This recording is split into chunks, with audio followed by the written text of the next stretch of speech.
त्वमेव बन्धुश्च सखा त्वमेव त्वमेव विद्या द्रविडं त्वमेव त्वमेव सर्वं मम देव देवा। श्री गर्ग संहिता के गोलोकखंड का 12वां अध्याय। श्री कृष्ण जन्मोत्सव की धूम, गोप गोपियों का उपायन लेकर आना, नंद और यशोदा रोहिणी द्वारा सबका यथावत सत्कार, ब्रह्मादि देवताओं का भी श्री कृष्ण दर्शन के लिए आगमन। श्री नारद जी कहते हैं, राजन, तदनंतर गोष्ठ में विद्यमान नंद जी ने अपने घर में पुत्रोत्सव होने का समाचार सुनकर प्रातःकाल ब्राह्मणों को बुलवाया और स्वस्ति वाचना पूर्वक मंगल कार्य कराया।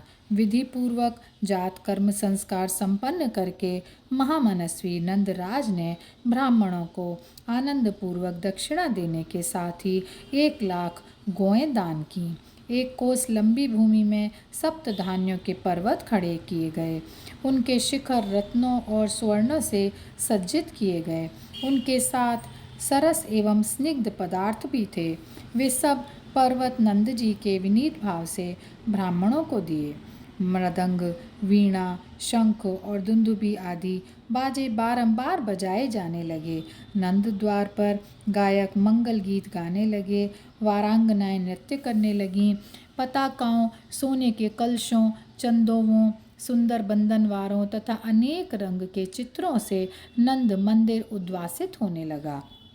सड़कें, गलियां, द्वार, देहलियां, दीवारें, आंगन और वेदियां, चबूतरे, इन पर सुगंधित जल का छिड़काव करके सब ओर से वस्त्रों और झंडियों द्वारा सजावट कर दी गई, जिससे ये सब चित्र मंडप या चित्रशाला के समान शोभा पा रहे थे।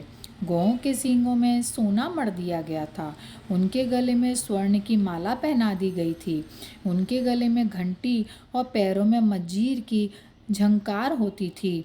उनकी पीठ पर कुछ कुछ लाल रंग की झूलें उड़ाई गई थीं।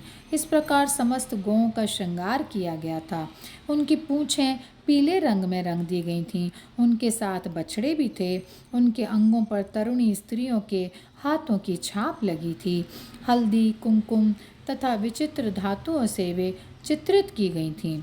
मोर पंख और पुष्पों से अलंकृत तथा सुगंधित, जल से अभिषिक्त, धर्म धुरंधर मनोहर वृषभ श्री नंदराय जी के द्वार पर इधर उधर सुशोभित थे।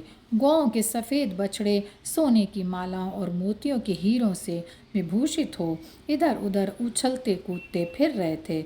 उनके पैरों में भी मंजीर बंधे हुए थे। नंदराय जी के यहाँ पुत्रोत्सव का समाचार सुनकर वृषभानुवर रानी कलावती कीर्तिदा के साथ हाथी पर चढ़कर नंद मंदिर में आए।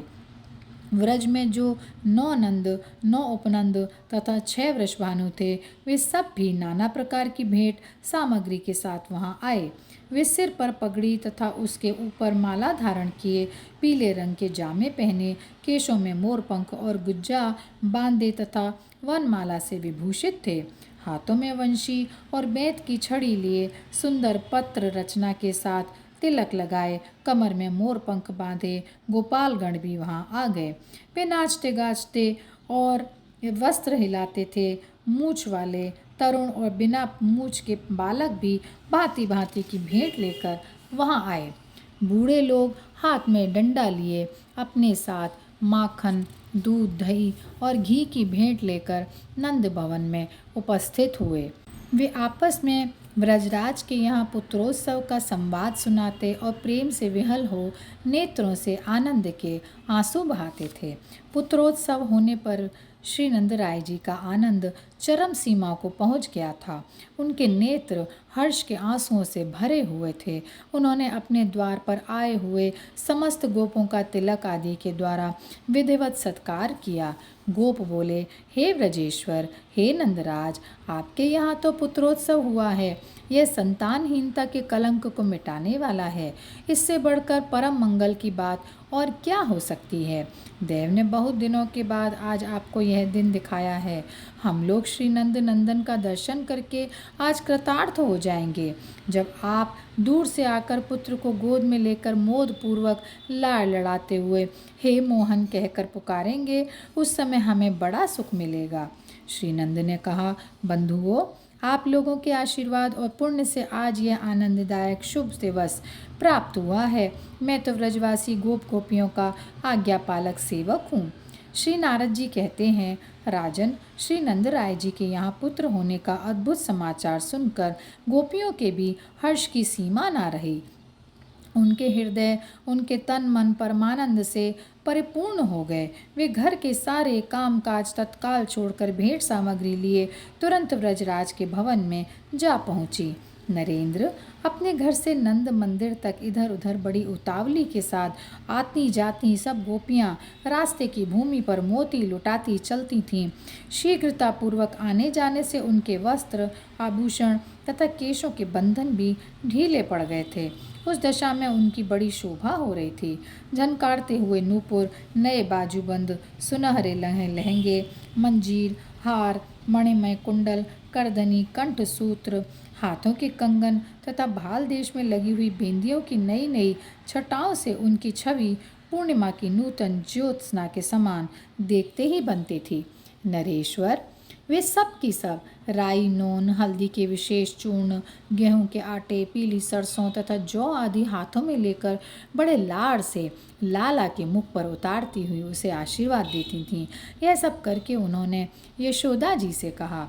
गोपियाँ बोलीं, यशोदा जी, बहुत उत्तम, बहुत अच्छा हुआ। अहो भाग्य, आप धन्य हैं और आपकी उत्तम कोख धन्य है जिसने ऐसे बालक को जन्म दिया। दीर्घकाल के बाद देव ने आज आपकी इच्छा पूरी की है। कैसे कमल नेत्र जैसे नेत्र हैं इस श्याम सुंदर बालक के। कितनी मनोहर मुस्कान है। बड़ी संभाल के साथ इसका लालन पालन कीजिए। श्री यशोदा जी ने कहा, बहन, आप सबकी दया और आशीर्वाद से ही मेरे घर में यह उत्तम सुख आया है। इसके बाद आप सबको भी देव कृपा से ऐसा ही परम सुख प्राप्त हो। बहन रोहिणी, तुम बड़ी बुद्धिमती हो। अपने घर आई हुई ये व्रजवासिनी गोपियाँ बड़े उत्तम कुल की हैं। तुम इनका पूजन, स्वागत, सत्कार करो। अपनी इच्छा के अनुसार इन सब की मनोवांछा पूर्ण करो। श्री नारद जी कहते हैं, राजन, रोहिणी जी भी राजा की बेटी थी। उनके हाथ तो स्वभाव से ही दानशील थे। उस पर भी यशोदा जी ने दान करने की प्रेरणा दे दी थी। फिर क्या था, उन्होंने अत्यंत उदार चित्त होकर देना आरंभ किया। उनकी अंग कांति गौर वर्ण की थी। शरीर पर दिव्य वस्त्र शोभा पाते थे और वे रत्नमय आभूषणों से विभूषित थीं। रोहिणी जी साक्षात लक्ष्मी की भांति प्रंजांगनाओं का सत्कार करती हुई सब ओर विचरने लगीं। साक्षात परिपूर्णतम भगवान श्री कृष्ण के व्रज में पधारने पर मानव वाद्य बजने लगे। बड़े जोर जोर से जय जयकार की ध्वनि होने लगी। उस समय गोप दही, दूध और घी से तथा गोपियाँ ताजे मक्खन के लोदों से एक दूसरे को हर्षोल्लास से भिगोने और उच्च स्वर से गीत गाने लगीं। नंद भवन के बाहर और भीतर सब ओर दही की कीच मच गई। उसमें बूढ़े और मोटे शरीर वाले लोग घिर पड़ते थे और दूसरे लोग खूब हंसते थे। महाराज, वहाँ जो पौराणिक सूत, वंशों के प्रशंसक, मागध और निर्मल बुद्धि वाले तथा अवसर के अनुरूप बातें कहने वाले बंदी जन पधारे थे, उन सबको नंद जी ने प्रत्येक के लिए अलग अलग 1,000 गौएं प्रदान की। वस्त्र, आभूषण, रत्न, घोड़े और हाथी आदि सब कुछ दिए। समस्त बंदियों तथा मागध जनों को गोप ब्रजेश्वर नंद ने बहुत धन दिया। मेघ के समान धनराशि की वर्षा कर दी। व्रज की गली गली में, घर घर में निधि, सिद्धि, वृद्धि, भुक्ति और मुक्ति लौटती सी दिखाई देती थी। उन्हें पाने की इच्छा वहाँ किसी को भी नहीं थी।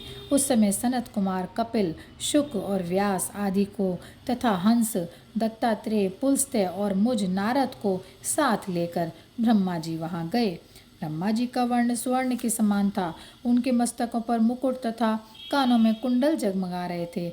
वे वेद कर्ता चतुर्मुख ब्रह्मा हंस पर आरूढ़ हो संपूर्ण दिग्मंडल को देदीप्यमान करते हुए वहां आए थे। उनके पीछे भूतों से घिरे हुए वृषभारूढ़ महेश्वर पधारे। फिर रथारूढ़ साक्षात सूर्य, हाथी पर सवार इंद्र, खंजरीट पर चढ़े हुए वायु, महेश वाहन यम, पुष्पकारूढ़ कुबेर, मृग वाहन चंद्रमा, बकरे पर बैठे हुए अग्निदेव, मगर पर आरूढ़ वरुण, मयूर वाहन कार्तिकेय, हंस वाहिनी सरस्वती, गरुड़ारूढ़ लक्ष्मी, सिंह वाहिनी दुर्गा तथा गोरूप धारिणी पृथ्वी जो विमान पर बैठी थीं, ये सब वहाँ आए। दिव्य कांति वाली मुख्य मुख्य 16 मातृकाएं पालकी पर बैठकर आई थीं। खड्ग, चक्र तथा यष्टि धारण करने वाली षष्ठी देवी शिबिका पर सवार हो वहाँ पहुँची थीं। मंगल देवता वानर पर और बुध देवता भास पक्षी पर चढ़े वहाँ पधारे थे। काले मृग पर बैठे बृहस्पति, गवय पर चढ़े शुक्राचार्य, मगर पर आरूढ़ शनिदेव और ऊँट पर आरूढ़ राहु, केतु, शयनारूढ़ तथा अभिजीत सूस पर बैठे आए। सबसे आगे करोड़ों बाल सूर्यों की सी कांति वाले मूषकारूढ़ गणेश जी नंद मंदिर में पधारे। वह कोलाहल युक्त नंद भवन झुंड के झुंड गोपों और गोपियों से भरा हुआ था। देवता लोग वहां पहुंचकर क्षण भर रुके और फिर चल दिए। बाल रूप परिपूर्णतम साक्षात भगवान श्री कृष्ण को देखकर उन्हें मस्तक नवाकर देवताओं ने उस समय उनका उत्तम स्तवन किया। ब्रह्मा आदि देवता ऋषियों सहित वहाँ श्री कृष्ण का दर्शन करके प्रेम विह्वल और हर्षित हो अपने अपने धाम को चले गए।